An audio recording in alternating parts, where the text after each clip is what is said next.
अर्पित मेरा नम्र प्रणाम। भूत भविष्यत वर्तमान का जो प्रभु है सबका स्वामी, निर्विकल्प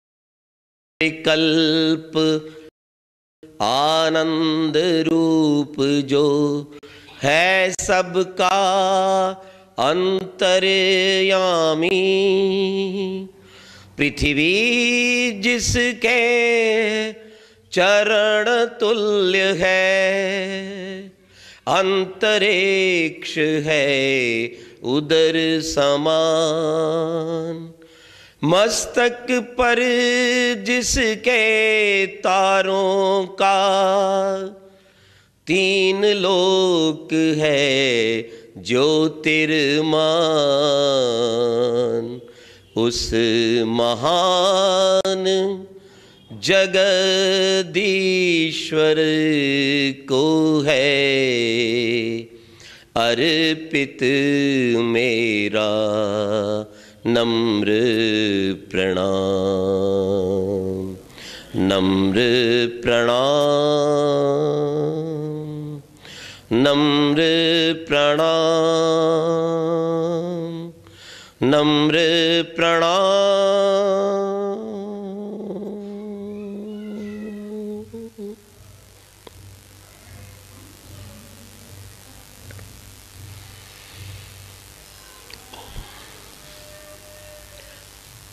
उपस्थित शुद्ध पवित्र आत्माओं, इस पावन वैदिक सत्संग के अंतर्गत मनुष्य जीवन को महान बनाने वाले शुभ कर्मों का हम विचार कर रहे हैं।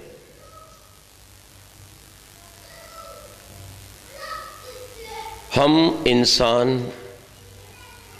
जो अपने आप को सर्वश्रेष्ठ मानते हैं पर जानते नहीं हैं, अपने आप को सर्वश्रेष्ठ कहते हैं पर सर्वश्रेष्ठ कार्य करते नहीं हैं। किस तरह से श्रेष्ठ बन सकते हैं, महान बन सकते हैं, हम उन बातों पर विचार कर रहे हैं, उन बिंदुओं का चिंतन कर रहे हैं। मनुष्य इसलिए महान नहीं कि उसके पास बुद्धि है, क्योंकि बुद्धि अन्य प्राणियों के पास भी है। मनुष्य इसलिए महान है कि वह कुछ ऐसे महान कार्य कर सकता है जिन्हें अन्य प्राणी नहीं कर सकते। ओम का ध्यान, वेद का ज्ञान, यज्ञ का अनुष्ठान, संस्कारी संतान, राष्ट्रहित बलिदान, हम इन महान कार्यों को कर सकते हैं। हम आत्मचिंतन कर सकते हैं, हम अपना विचार कर सकते हैं। हम कौन हैं, कहां से आए, किसने भेजा है, कहां जाना है और क्या करने आए। हम कौन हैं? हम आत्मा हैं। ना तो हम परमात्मा हैं और ना ही हम शरीर हैं।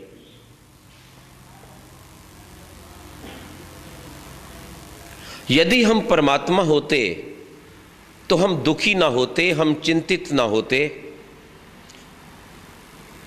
और समय समय पर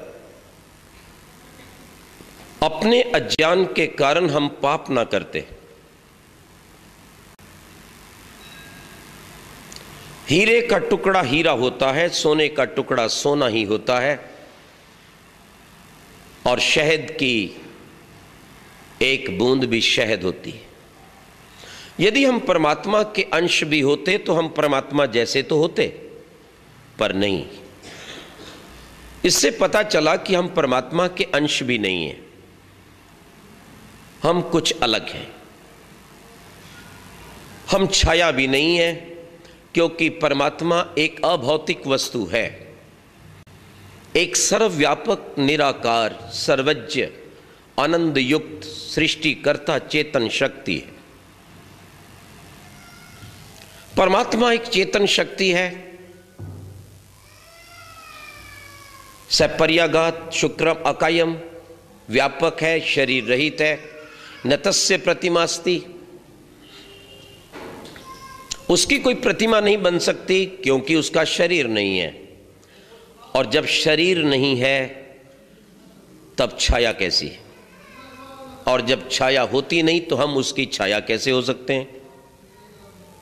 तो हम आत्मा हैं, एक पृथक संसार की सत्ता है हम, ध्यान रखें। जैसे परमात्मा सर्वव्यापक निराकार चेतन शक्ति है, ठीक वैसे हम भी एक निराकार चेतन एक देशीय शक्ति हैं। हम भी निराकार हैं, हम भी चेतन हैं, परंतु सर्वव्यापक नहीं। इस आत्मा और परमात्मा को छोड़कर जो कुछ दिखाई देता है इसको जगत कहते हैं। यह प्रकृति का बना हुआ है, यह जड़ है, ध्यान रखेंगे।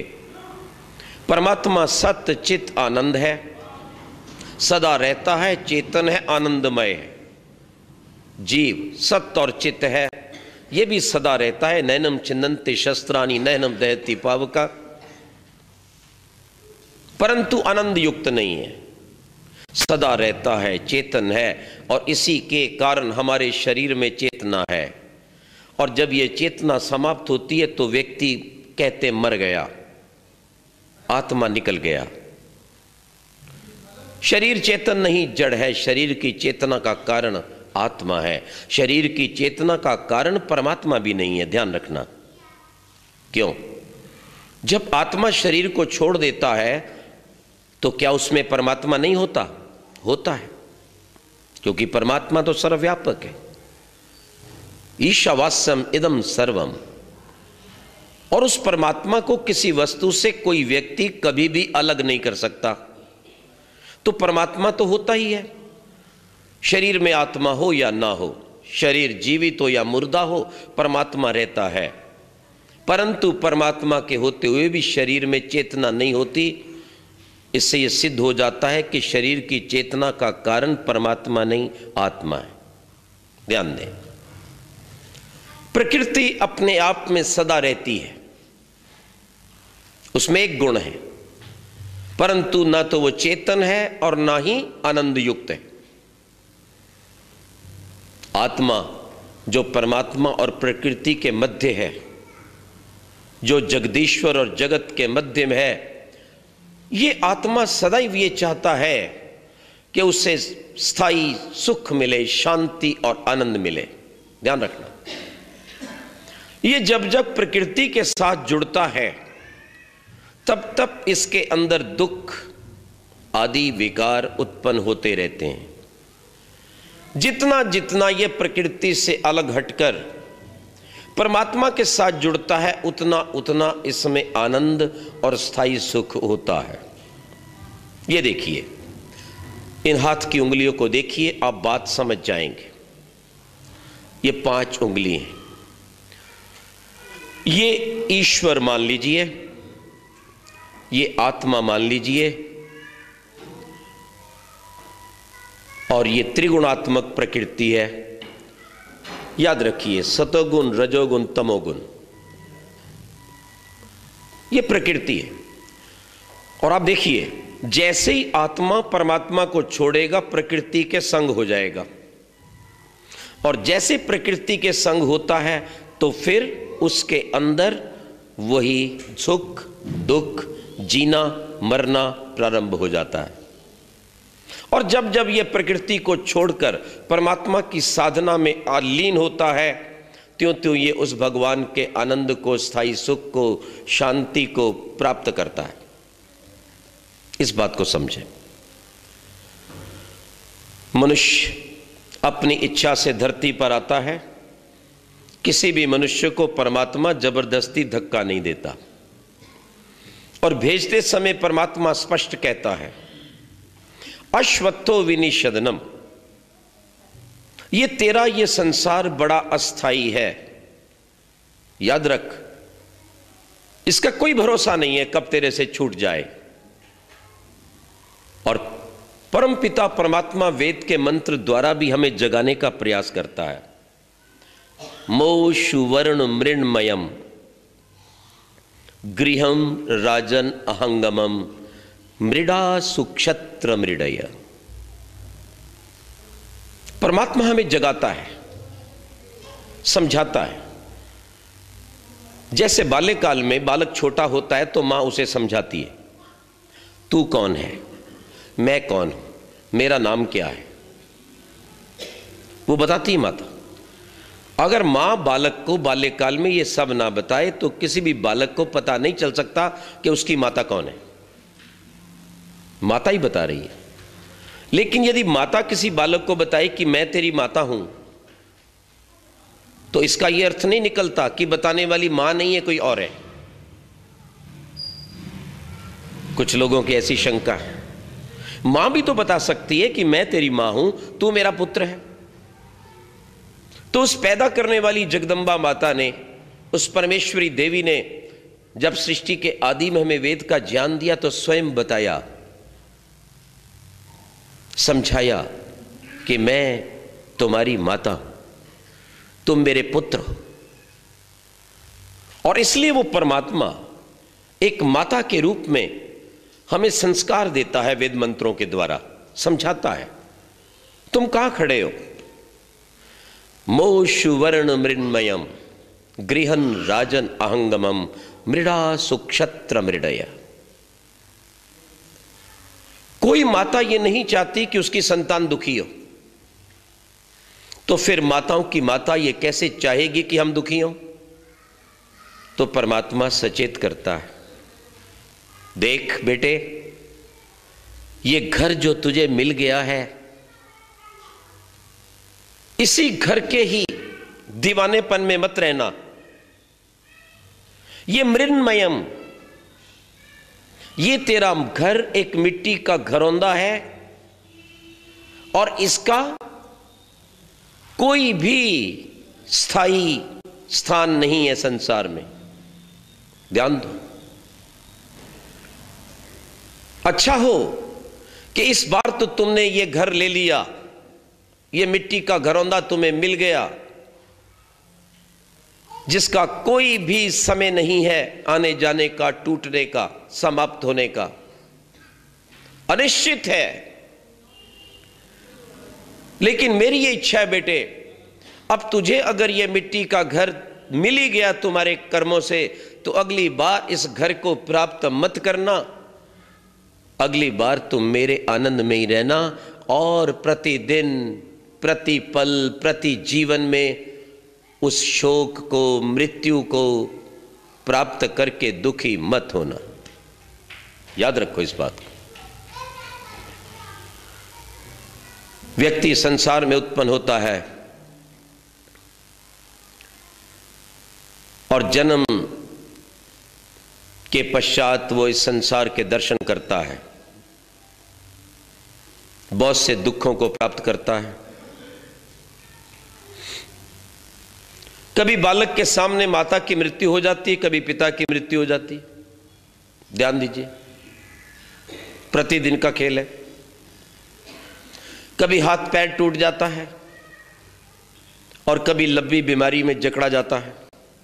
ये प्रतिपल, प्रतिदिन हम देखते हैं। कभी किसी के दूर जाने का दुख है और कभी किसी पास रहने वाले के विचार भेद का दुख है। दूर चला गया है तो भी दुख है, पर पास रहकर सुख नहीं देता तो भी तो दुख है। विचार करना इस बात को। मनुष्य को तो शांति चाहिए और बुद्धिजीवी जो जीवन के लक्ष्य को, शांति को, कल्याण को जानता है,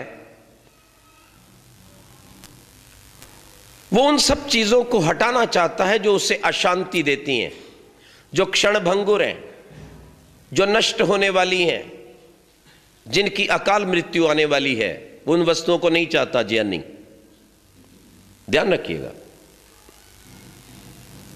व्यक्ति नौकरी करेगा, व्यापार करेगा, क्यों करता है? सुख मिले। यदि नौकरी और व्यापार के अंदर खलल पड़ता, अशांति होती है तो छोड़ देता है कि नहीं? बोले ऐसा अपमानित जीवन मुझे नहीं जीना। ध्यान रखिएगा, मित्र को छोड़ देता है, घर को छोड़ देता है, पुत्र को छोड़ देता है जब विचार भेद होते, भाई को छोड़ देता है, बहन को छोड़ देता है, और जीवन का सबसे लंबा जो रिश्ता है पति और पत्नी का, एक ऐसा भी समय आता है जब वो देखता है कि अशांति ही अशांति, वो उसको भी छोड़ देता है। क्यों छोड़ता है? शांति चाहिए। शांति कहां है? जो वस्तु स्थिर है, अकूटस्थ है, जो वस्तु चलायमान नहीं है, जो सदा एक रस बनी रहती है, वही शांति देती है, वही सुख देती है, और उसी स्थायी सुख का नाम आनंद है। ध्यान रखना, केवल स्थायी सुख वही मिलेगा जो स्वयं सदा स्थिर है, जो परिवर्तनशील नहीं है।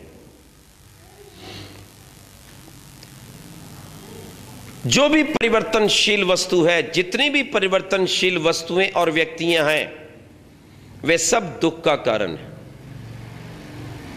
इसलिए बुद्धिमान व्यक्ति उस वस्तु को पकड़ता है, उस व्यक्ति से संबंध जोड़ता है जो चलायमान नहीं है, जो मरने वाला नहीं है, जो वृद्धावस्था को प्राप्त होने वाला नहीं है, जो कभी रोगी नहीं होता है। ध्यान रखना, जो किसी भी कीमत पर उसे छोड़ता नहीं, वो उसको पकड़ना चाहता है। और सारे संसार को देखकर आखिर में उसे एक ही व्यक्ति मिलता है जो कभी मरता नहीं, कभी जाता नहीं, कभी लोभ नहीं, कभी लालच नहीं, और वो है परमपिता परमात्मा। याद रखो, वेदाहमेतम पुरुषम महंतम आदित्य वर्णम तमसा परस्तात् तमे विदित्वाति मृत्युमेति नान्य पंथा विद्यते अयनाय। प्रभु स्वयं कह रहे हैं, इस सारे संसार में यदि कोई स्थायी सुख और आनंद का कोई धाम है तो वो धाम मेरे पास है। तू मेरे साथ आजा, मेरे पास बैठ। न अन्यः पंथा विद्यते अयनाय।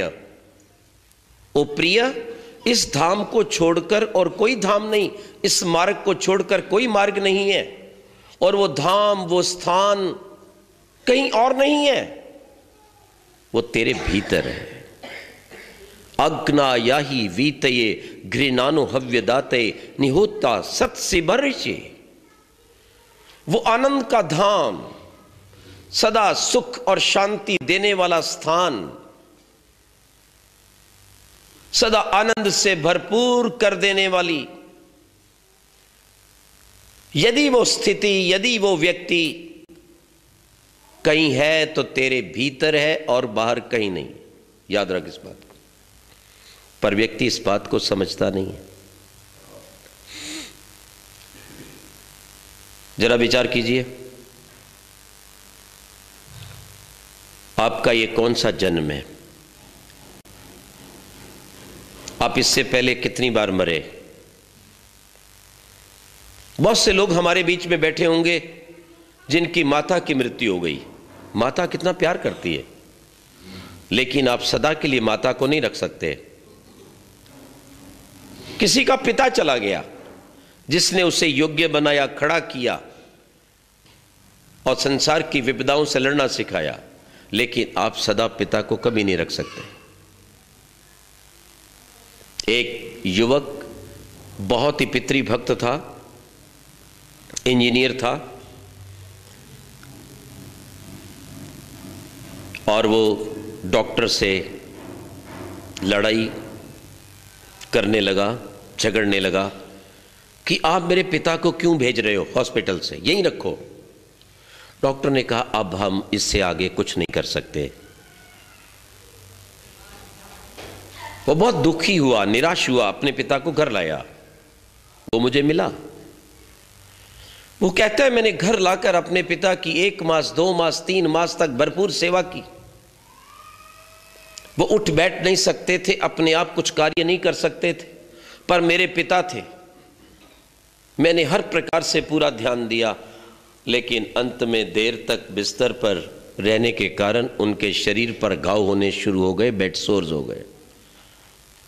बोले अगर मच्छर भी बैठ जाता, मक्खी भी कहीं बैठ जाती तो भी उन्हें घाव हो जाता।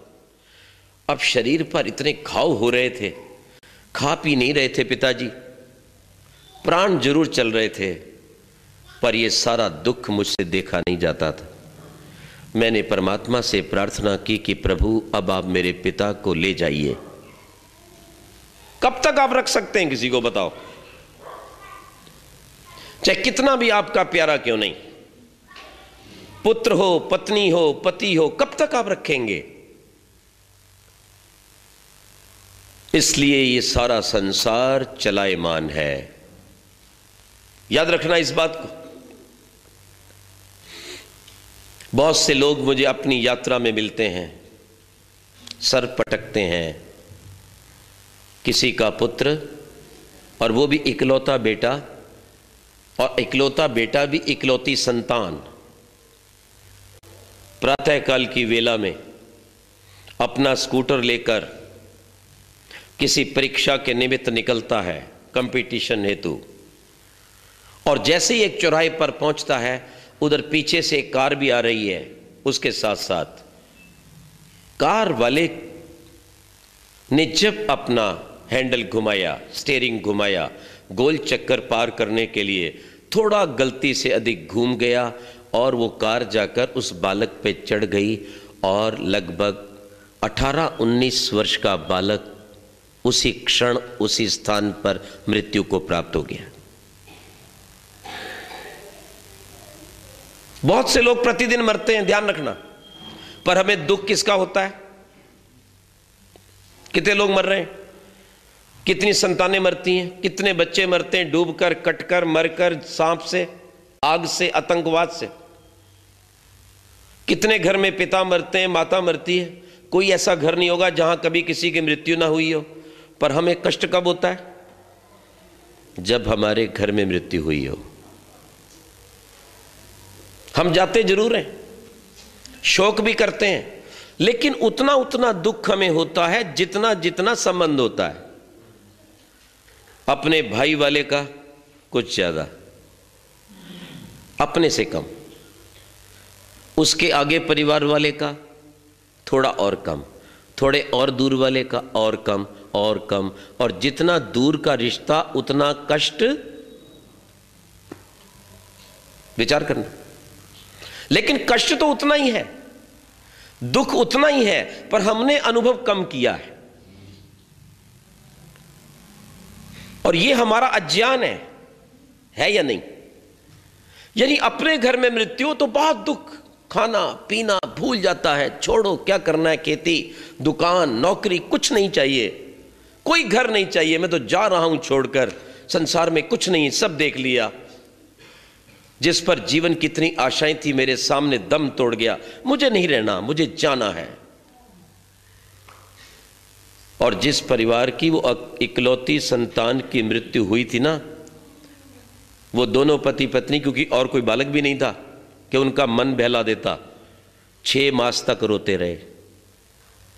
ध्यान रखना। लेकिन वो बालक एक बार अपने आश्रम आ चुका था। उस बालक के नाना जी जुड़े हुए थे, उन्होंने संपर्क किया। मैंने कहा कोई बात नहीं, आप अपनी पुत्री और दामाद को भेजो, हम प्रयास करेंगे उनका कष्ट कम हो। हमने प्रयास किया, प्रभु से प्रार्थना की, मैंने बैठकर सत्संग किया, उनसे बातचीत की। ये सब कुछ तो स्थिर है, शाश्वत है। जो आया है उसने जाना है। ये और बात है कि वो जल्दी चला गया, जाना तो है ही।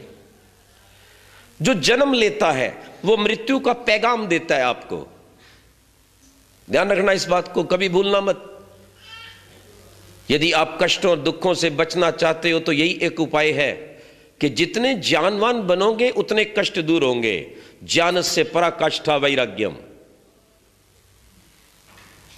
यदि ज्ञानवान बनकर हम संसार का उपभोग करेंगे तो कष्ट कम होंगे, और जितना ज्ञानवान बनकर उसका उपभोग करेंगे उतने ही परमात्मा की ओर लगेंगे।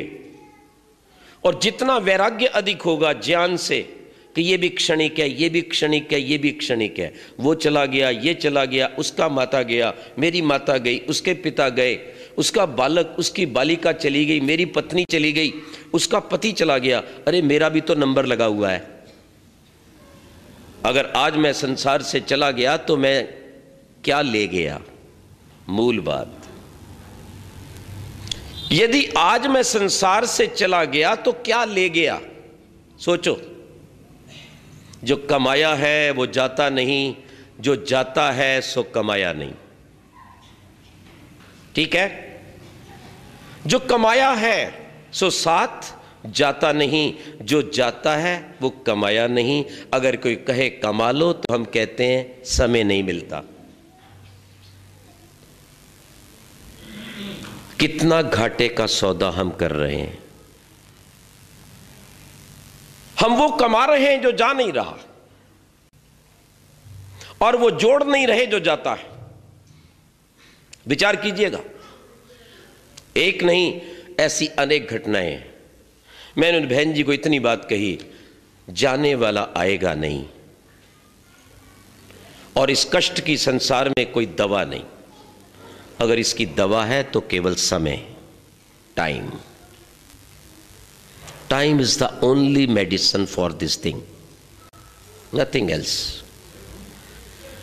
मैं कहा या कोई बालक गोद ले लो, या बालक पैदा कर लो, या किसी अनाथालय से अपना संबंध जोड़ लो, और दुख को कम करने के लिए शमशान घाट जाओ, किसी हॉस्पिटल में जाओ, और उस शमशान घाट पर कभी कभी जाकर देखो कि लोग कितने रोज मरकर आ रहे हैं। एक बालक आ रहा है, एक जवान आ रहा है, कोई पिता आ रहा है, किसी का दादा आ रहा है।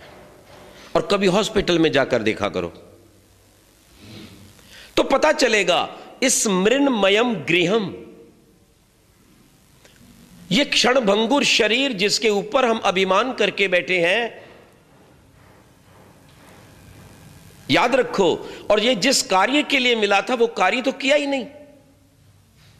इसीलिए तो संध्या में मन नहीं लगता, इसीलिए तो जप में ध्यान नहीं होता, इसलिए तो बैठ जाते हैं तो मन भटक जाता है। कहां भटकता है?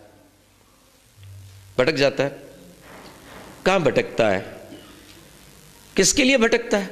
आप खेती कर रहे हैं तो आपका मन संध्या के लिए भटका। आप बाजार में साड़ी खरीद रही थी तो क्या आपका मन भटका? मैं साड़ियां खरीद रही हूं, मेरी संध्या का टाइम हो रहा है। आप पिकनिक मना रहे थे तो क्या आपका मन यज्ञ के लिए भटका? विचित्र बात देखो क्या है। जिसके लिए जन्म लिया है, जिसने जन्म दिया है, जिसके पास जाना है, उसके लिए भटकता नहीं है। जो सब कुछ रह जाना है, कहीं साथ गया नहीं, ना जाएगा, उसके लिए भटक रहा है। विचार करो। कई व्यक्ति कहते हैं साधना तो बड़ी कठिन है आचार्य जी, ये बैठना बड़ा मुश्किल है, इतनी देर तक बैठो, जप करो, ध्यान करो। मैंने कहा नहीं, ऐसी बात नहीं है, केवल थोड़ा विचारने का फेर है। अगर आप समझ लेंगे तो आपको कष्ट लगेगा नहीं। ध्यान देना इस बात को। मैंने कहा आप क्या कार्य करते हैं? बोली मेरी एक दुकान है कपड़े की। कब निकलते हैं? बोले 9 बजे। कब आते हैं? लगभग 9 बजे। गद्दी पर कितनी देर बैठते हैं? वो देख लो, आप ही विचार कर लो। 7-8 घंटे तो मैं बैठता ही हूँ। मैं एक बात बताओ, जब आप अपने गद्दी पर बैठते हो कभी टांग में दर्द होती? कभी मन उकताता है? आपको नहीं लगता रोज इस गद्दी पर आकर बैठ रहे हो, वही गद्दी फिर मिल गई है, अरे कोई और चीज़ होती। मैं कहा जब नीले नीले नोट, हरे हरे नोट आते हैं क्या मन भटकता है तुम्हारा? बोलो। अरे इतना लंबा बैठते हो, सोचते हो कि बस ये चीज़ तो चली जाए, जो नहीं भी लेना चाहता उसको भी 2-4 और चीज़ें टपका ही दूं। अगर कोई माता बहन एक दो सूटी लेने आए तो वो सोचता है एक दो तो ले ही जाओ, बहन जी कोई बात नहीं आप ले जाओ ना, आप पैसे नहीं तो क्या बात है ना, बाद में आते रहेंगे। तो वो जानता है जब घर ले जाएगी अच्छा लगेगा तो फिर पैसा ही लेके आएगी। होता है कि नहीं? मैंने कहा सेठ 8 घंटे तक एक आसन पर बैठा, तेरा घुटना दर्द नहीं किया, तेरी कमर दर्द नहीं की, तेरी गर्दन को दर्द नहीं हुई, दिन भर नोट गिनता रहा, तेरी उंगलियां नहीं थकी, बात करता रहा, तेरा गला नहीं बैठा। और मैं कहता हूं प्रातःकाल सायंकाल आधा एक घंटा निकाल कर प्रभु के चरणों में बैठ, तो कहता है मैं बैठ नहीं सकता। क्या मतलब है? सीधा सा अर्थ है, बिल्कुल साफ है, क्योंकि वहां प्यार है, वहां स्वार्थ है, उस पैसे में इसका लोभ है, इसका अज्ञान बसता है कि यही मेरा जीवन है। और जिसको व्यक्ति जीवन समझता है उसके लिए जीवन देता है, उसके लिए समय देता है। और जिसे जीवन नहीं समझता, जिसे बड़ा नहीं समझता, श्रेष्ठ नहीं समझता, मूल्यवान नहीं समझता, ना उसके लिए समय देता है और ना ही उसके लिए कष्ट सहन कर पाता है। एक माता निकलती है ना बाजार में, कभी कभी बच्चे गए, पति भी सुबह गए, बोले चलो जरा बाजार में हो आए। और कईयों को तो बहुत बुरी आदत होती है, हाँ माताओं को भी होती है, पुरुषों को भी होती है। क्या है भाई, आज कुछ मार्केट से खरीदा नहीं है, कुछ तो लेना चाहिए। एक बेटी कहने लगी कि आज बहुत दिन हो गए कुछ खरीदा नहीं। मैं क्या कुछ चाहिए क्या कमी तेरे पास? बोले कमी तो कुछ नहीं, लेकिन फिर भी खरीदना तो चाहिए। दिमाग कितना खराब हो चुका है। पहले सूट सैंडल संभालने में आ नहीं रहे, 4 चल अलमारी भर गई है बेचारी की, और नई लेने की इच्छा है। कभी ये भी सोचा कि भगवान ने ये सुंदर जन्म दिया था, इसी जन्म में हम साधना कर सकते थे, उसके आनंद का पान कर सकते थे, हैं? अपने हृदय में उस भगवान के ओम और गायत्री का जाप करके उससे बातचीत कर सकते थे। अरे वो कभी भी बात नहीं हुई, ना जाने कितने जन्म चले गए। छोड़ ना इस धंधे को, अब बहुत कपड़े हो गए तेरे लिए, कितने कफन लेगा तू? बोलो कितने कफन चाहिए आदमी को? 4 कपड़ों में नहीं काम चलता। क्यों माताओं बहनों, कितने में काम चलता है? कितने जूते चाहिए, कितनी सैंडलें चाहिए? क्या माला बनानी है? क्या सेल लगानी है आपको? कितना कपड़ा चाहिए शरीर पर? किस जंजाल में फंसे रहते हैं लोग? विचार कीजिए। और जिस प्रभु के लिए हमने जन्म लिया, सर्वश्रेष्ठ तन पाया, जिसके जप और ध्यान को मनुष्य को छोड़कर कोई प्राप्त नहीं कर सकता, ये मूर्ख उधर जाता ही नहीं है। और उसके बीच में भी जीवन का कोई भरोसा नहीं है। ध्यान रखना, एक चला गया दूसरा चला गया। एक बहन अभी मिली और पिछले दिनों, बहुत दुखी है, अत्यंत दुखी। 2 पुत्रियां थी। एक पुत्री आईपीएस कैडर की ऑफिसर बन गई है, अखबारों में नाम छप गया, पुत्री के पास आई, कितनी प्रसन्नता की बात थी। लेकिन अभी कुछ ही दिन आए हुए थे कि सूचना मिली कि पति का स्वर्गवास हो गया। पुत्रियों के बाद तो उस देवी का पति तो था जीवन साथी, बहुत दुखी है, वहां रह नहीं सकती, वो मन नहीं लग रहा, अपने आप को कोस रही है, मैं क्यों आई? मैंने कहा ये तो होना था, ये तो कभी भी हो सकता है, इसका कोई भरोसा नहीं है। याद रखना इस बात को। व्यक्ति आत्महत्या कर लेता है जब मृत्यु होती है, अपने साथी की सहन नहीं होता वो कष्ट, वो ढूंढता है वो कहां गया जिसके साथ मैं दिन रात था, वो क्यों नहीं है, कहां है, कहीं से निकालो, क्यों किया भगवान ने, मेरा क्या दोष है, मेरा क्या पाप है? अरे तेरा कोई दोष पाप नहीं, इस संसार की रीति यही है। अश्वत्थो विनिषदनम संसरती संसार, इस चलायमान को ही संसार कहते हैं। यह स्थिर हो जाए तो इसे संसार ही नहीं कहा जाता, ये चल रहा है। Every particle of this universe is in motion. ध्यान दीजिएगा, दुनिया की कोई चीज स्थिर नहीं है, हर जर्रा जर्रा घूम रहा है। हर व्यक्ति क्षण क्षण में बॉडी पूरी बदल रही है। व्यक्ति बदल रहा है, और बचपन से लेकर जवानी और जवानी से लेकर बुढ़ापा बदल जाता है। एक वृद्ध की मृत्यु हो जाती है, उस वृद्ध और वृद्धा का वास्तव में परस्पर बहुत स्नेह था, उस वृद्धा से सहन नहीं होता, आत्महत्या कर लेती है। और एक वृद्ध सज्जन को जानता हूं मैं, जो इंजीनियर है, सेवा की है देश की, सैनिक भी रहे हैं, लेकिन पत्नी भी बहुत अच्छी थी, धार्मिक थी, विदुषी थी, मृत्यु हो गई।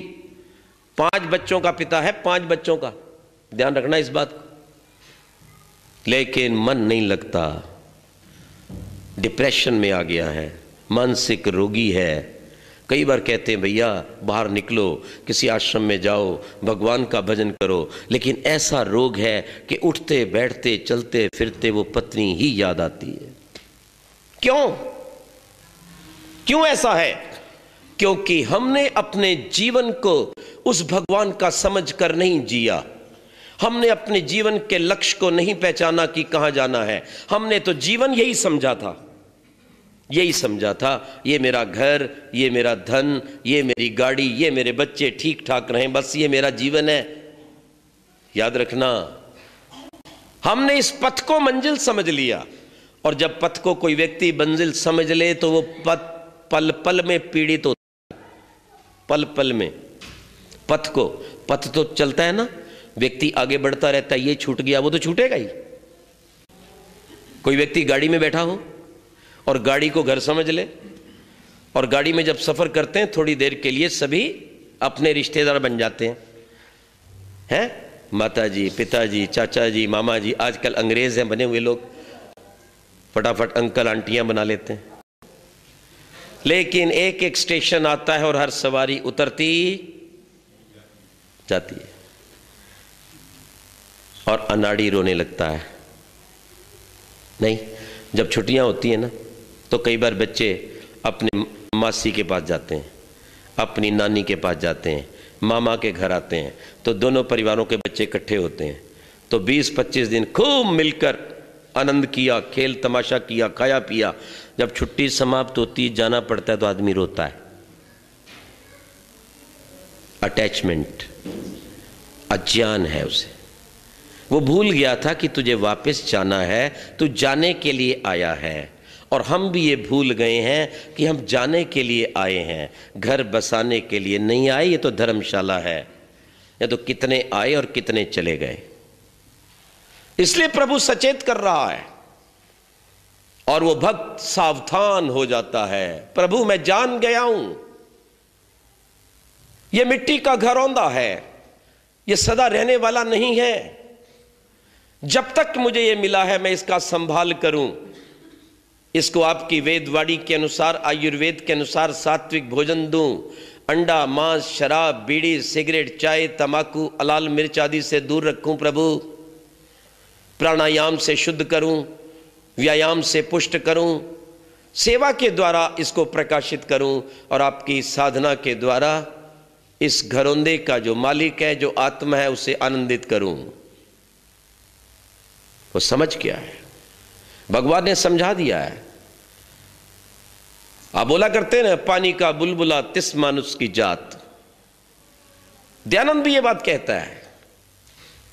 उठाइए सत्यार्थ प्रकाश अमर ग्रंथ का 9वां समोल्लास, और क्या लिखा है?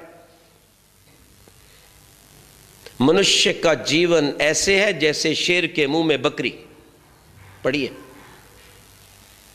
शेर के मुंह में ना जाने किस क्षण में काल रूपी शेर अपना जबड़ा दबाए और आत्मा रूपी बकरी के प्राण पखेरु उड़ जाए। ये दयानंद कहता है, और यूं ही नहीं कहता। याद रखना, वेद की ये वाणी, वैराग्य का ये उपदेश हम इसलिए नहीं दे रहे कि आप ये सोचें शरीर तो जाने वाला है, हमें क्या लेना है खान पान से, आचरण से। ध्यान रखना, यह बात नहीं है। यह आपको जागृत करने के लिए है। यह बात तो इसलिए कही जा रही है कि शरीर का कोई भरोसा नहीं कब चला जाए, इसलिए जब तक तेरे पास समय है प्यारे, ईश्वर का ध्यान कर। ध्यान कर इस बात को। वैसे शरीर की आयु 100 वर्ष है, ध्यान रखना। शरीर जाने वाला है, तुम लापरवाह हो जाओ, समय पर खाओ नहीं, समय पर पियो नहीं, व्यायाम नहीं, यज्ञ नहीं, संध्या नहीं। नहीं, ये मतलब नहीं है कहने का ये तो जाने वाला जी, क्या करना ध्यान दे के, नहीं, ये बड़ी भारी मूर्खता होगी। इस धरती की सबसे बड़ी सौगात अगर आत्माओं के लिए है तो शरीर। सबसे मूल्यवान इस संसार की रचना अगर भगवान ने कोई बनाई है तो शरीर। और जो व्यक्ति शरीर को लेकर इसे बिगाड़ता है, उजाड़ता है, गंदे काम में लगाता है, वो भगवान को नहीं पा सकता। क्यों? अरे जो कुछ तुझे दिया था उसको नहीं संभाला तो और तुझे मैं क्या दूं। सबसे सुंदर मनुज तन तुझे दे दिया, सब्र फिर भी ना आए तो मैं क्या करूं। कोसता दोष देता सदा तू रहा, मुझको ये ना मिला, मुझको वो ना मिला। अपने आनंद पाने का मंदिर मैंने तुझे दिया है मूर्ख। दुनिया के मठ, मंदिर, गुरुद्वारे ये मिस्त्री मजदूर बनाते हैं, इंजीनियर बनाते हैं, आर्किटेक्ट बनाते हैं बेटे, पर अपनी साधना का मंदिर, मेरे आनंद लेने का मंदिर, अपने मिलने का स्थान बेटे मैंने अपने हाथ से बनाया है और तुझे दिया है। इस शरीर का निर्माता भगवान है, इस शरीर का ध्यान देना चाहिए, ये मतलब नहीं है। इसलिए कहा जीवे में श्रद्धा शतम भूयश श्रद्धा शतात। 100 वर्ष तक जिएगा, निश्चित संकल्प करो, ज्यादा भी जी सकते हैं, परंतु जब तक जिएंगे प्रभु की शरण में रहकर जिएंगे, प्रभु के वेदानुसार कर्म करते जिएंगे, ये संकल्प लो, ये पक्का ध्यान रखो। किस बात का? कोई भी गाड़ी आज बनती है, मार्केट में गाड़ी बनती है, ध्यान देना, जब गाड़ी बनती है तो कहा जाता है कि इसका इंजन लगभग 1 लाख किलोमीटर तक चलेगा। लेकिन कब चलेगा? जब आप उस गाड़ी को उस फैक्ट्री के, उस कंपनी के नियम के अनुसार चलाएंगे तब चलेगा। और वो कहता है अगर आप इन नियमों का उल्लंघन करोगे तो फिर हमारी गाड़ी के इंजन की कोई गारंटी। जो व्यक्ति सावधानी से उस गाड़ी को चलाता है, समय पर पानी डालता है, समय पर चार्ज करता है, बैटरी का, तेल का ध्यान रखता है, फिल्टर को बदलता है, वो 1 लाख से ऊपर भी चला देता है और उसका इंजन खोलने की जरूरत पड़ती नहीं। भाई यही शरीर की स्थिति है, ध्यान रखना इस बात पर। लेकिन दुनिया की कोई गाड़ी बनाने वाली फैक्ट्री एक्सीडेंट की गारंटी नहीं देती, कोई गारंटी नहीं। भगवान गाड़ी देता है और ये कहता है तुम 100 वर्ष तक जीवेम श्रद्धाशतम्। है क्या कहा गया? तच्चक्षुर्देवितम पुरस्तात् शुक्रम उच्चरत पश्येम श्रद्धाशतम्, जीवेम श्रद्धाशतम्, शिण्याम श्रद्धाशतम्। यहां विचित्र बात क्या है मंत्र में कि जीवेम बाद में आया है और पश्येम पहले आया। पश्येम श्रद्धाशतम्, जीवेम श्रद्धाशतम्। अच्छा ये बताइए, पहले व्यक्ति जीता है कि पहले देखता है? कब देखेगा? जब जिएगा। जब जिएगा, नहीं तो देखेगा कैसे? तो वेद मंत्र में उलट कहा गया है। क्या? पश्येम श्रद्धाशतम्, जीवेम श्रद्धाशतम्। क्यों? ये ज्ञापक निकलता है, याद रखना। आर्ष पाठ विधि से पढ़े हुए और आर्ष विद्वानों के चरणों में आप बैठेंगे तो आपको ये गुत्थियां सुलझाने का सौभाग्य प्राप्त होगा। क्यों कहा परमात्मा ने पश्येम को पहले क्यों रखा? इसलिए रखा मेरे बेटे, तू 100 वर्ष तक निश्चित जीता रहेगा यदि मुझे देखता हुआ चलेगा। जो भगवान को निहारते हुए, भगवान को जपते हुए, भगवान का ध्यान करते हुए, भगवान की वेदवाणी का पाठ करते हुए इस संसार के उतार चढ़ाव कर्म फल को देखकर चलते हैं, देखकर चलते हैं, वो निश्चित 100 वर्ष तक जीते हैं। और जो भगवान को भुला देते हैं, केवल अपनी बुद्धि को देखकर चलते हैं, वो 100 वर्ष चलते नहीं हैं, वो 100 वर्ष तक जीते नहीं है। और कैसा जीना लिखा है? अदीना श्याम श्रद्धाशतम्। याद रखना, स्वतंत्र रहकर। तो क्या अभिप्राय निकला कि इस जीवन में आप 100 वर्ष तक जी सकते हैं, स्वस्थ रहकर जी सकते हैं, आनंदित होकर जी सकते हैं, सब कष्टों से दूर रहकर जी सकते हैं, यदि आप अपने भगवान को नहीं भूलते, यदि आप अपने भगवान को जप करते हैं। ध्यान रखना, प्रभु ने वेदवाणी में हर बात बताई है। वैसे तो सारे स्थान भगवान की साधना और जप के लिए उत्तम है, फिर भी भगवान कहता है उपवरे गिरी नाम संगमे च नदी नाम दिया विप्रो अजायत। बेटे, सबसे उत्तम स्थान है पवित्र नदियों के तीर, पर्वतमालाएं, शुद्ध पवित्र जल और वायु जहां पर है वहां मन भी पवित्र रहता है, शांत रहता है और वो जल्दी स्थिर हो जाता है और वो तुम्हें आनंद पान करवा देता है। कब करें भगवान? हम वो साधना कब करें कि आपके आनंद को प्राप्त कर सकें, क्योंकि संसारिक कार्य भी तो हमें करने होते हैं। तो प्रभु, पूरे दिन में सबसे अच्छी वेला ध्यान की जप की कौन सी है? उपत्वा अग्ने दिवे दिवे दोषा वस्त्र धिया वयम नमो भरंत एमसी। तो परमात्मा कहता है दिन में तो सभी कार्य करने हैं, देश की रक्षा भी करनी है, गौ की रक्षा भी करनी है, अनाथों की, गरीबों की, वृद्धों की सेवा भी करनी है, संतानों को संस्कारी भी बनाना है और अपने जीने के लिए और अपने धर्म के लिए धन भी कमाना है। परंतु सबसे उत्तम समय प्रातः काल और सायंकाल का है, संध्या का समय है। उपत्वा अग्नि दिवे दिवे दोषावस्त्र धिया वय, प्रातः और सायंकाल का समय। तुम प्रातः और सायंकाल की उस पावन वेलाओं में बैठकर ध्यान करोगे तो मन अधिक अच्छा लगेगा। मैं अधिक की बात कर रहा हूं। ऐसा ना हो कि जिनको प्रातःकाल सायंकाल समय ना मिले बिल्कुल ही छोड़ दें। अब किसी बेचारे की रात की ड्यूटी लगी हुई है, वो संध्या में आ ही नहीं पा रहा, ठीक है ना। किसी की प्रातःकाल की ड्यूटी हो रही है, वो संध्या नहीं बैठ पा रहा, तो क्या संध्या छोड़ दे? नहीं। भोजन समय पर खाने से बहुत लाभ देता है, पर मान लो अगर समय निकल गया तो क्या भोजन नहीं करना चाहिए? क्या भूखे रहेंगे? तो जैसे वो ड्यूटी पर जाने वाला, अपनी परिया पर रहने वाला, शिफ्टिंग ड्यूटी करने वाला यथा योग्य भोजन कर लेता है, ऐसे ही प्रत्येक साधक को अगर कहीं और व्यस्त है, उस समय दोनों वेलाओं में नहीं बैठ सका, संधि की वेला में जब प्रातः और रात्रि का मिलन होता है और जिस समय रात्रि और प्रातः का मिलन होता है, यदि उस काल में ध्यान ना कर सके तो फिर दिन में कोई भी उचित समय निकालकर ध्यान करे। भक्त ने एक और बात पूछी, प्रभुवर आपका ध्यान कैसे करूं? क्या चीज मैं अपने सामने रखूं?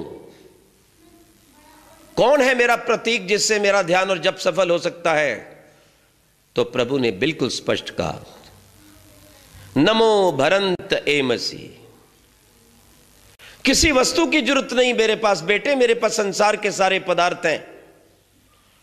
ये यज्ञ याग, ये दान तो तेरे उपकार के लिए हैं, तेरी सफलता के लिए, तेरा मानव जीवन धन्य हो जाता है। मुझे किसी पदार्थ की जरूरत नहीं है, बस मेरे पास तो अपना पवित्र मन लेके आना। ये स्पष्ट कहा, उपत्वा अग्नि दिवे दिवे दोषा वस्त्र धिया वयम, धिया वयम। मेरे ध्यान में यदि कुछ चाहिए तो बस तेरा शुद्ध मन चाहिए। मैं तो मन से मिलता हूं, मैं ना फल से मिलता हूं, ना छत्र से मिलता हूं। याद रख, मैं मिलता हूं तो तुझे तेरे भीतर मिलता हूं। और यदि तू किसी को वस्त्र दान करता है तो बड़ी अच्छी बात है, तूने अपने साथियों की, प्राणियों की रक्षा की है। मित्रस्य चक्षुषा समीक्षा में, अगर हमने एक दूसरे को मित्रता की दृष्टि से देखा है तो बहुत अच्छी बात है बेटे, वो तेरा सामाजिक कर्म है। किसी को जल दे, किसी को वस्त्र दे, किसी को धन दे, किसी को अन्न दे।